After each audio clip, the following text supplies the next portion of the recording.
महाराज जी, आप कह रहे हैं कि आप पिछले 12 सालों से मतलब बच्चों को पढ़ा रहे हैं, जिसमें आईपीएस पुलिस अधिकारी और ये सब बनते हैं महाराज जी। हाँ, महाराज जी कह रहे हैं कि इस दौरान मैंने देखा है कि ये विद्यार्थी केवल किताबों से ही नहीं, भीतर से भी जूझते हैं महाराज जी। कभी असफलता का बोझ, कभी आत्म संदेह, कभी लक्ष्य को लेकर उलझन। ऐसे में महाराज जी मेरा प्रश्न है कि इसका कारण मूल समझो ना, ब्रह्मचर्य की हीनता, व्यसन, ब्रह्मचर्य की हीनता, व्यभिचार परायणता, कुसंग वृत्ति का बहिर्मुख हो जाना, ये कारण है। अगर वो संयम से रहें, मान लो जब तक ब्याह ना हो तब तक तो ब्रह्मचर्य का अधिकार है ही, ब्रह्मचर्य रहे, कोई व्यसन न करें।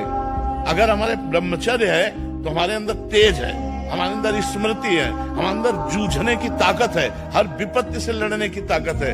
आज जो संशय, जो विपरीत भावना, जिसे निगेटिव विचार कहते हैं, प्रमाद, जो हमें करना चाहिए वो हम नहीं कर पा रहे, उसका कारण ब्रह्मचर्य की हीनता, खान पान अशुद्ध और व्यभिचार परायणता, व्यसन।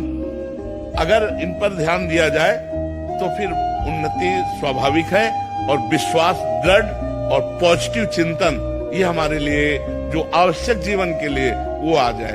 आज हमारे बच्चे ब्रह्मचर्य को नहीं समझ रहे, व्यसन करने से कितनी बड़ी हानि होती है ये नहीं समझ रहे, व्यर्थ का जो ओवर थिंकिंग है वो बढ़ती चली जा रही है, उसको रोकने का उपाय नहीं जान रहे, इसलिए कभी डिप्रेशन में चले जाते हैं और कभी इतना निगेटिव हो जाते हैं कि कर लेते हैं। मान लो असफलता मिली, करने का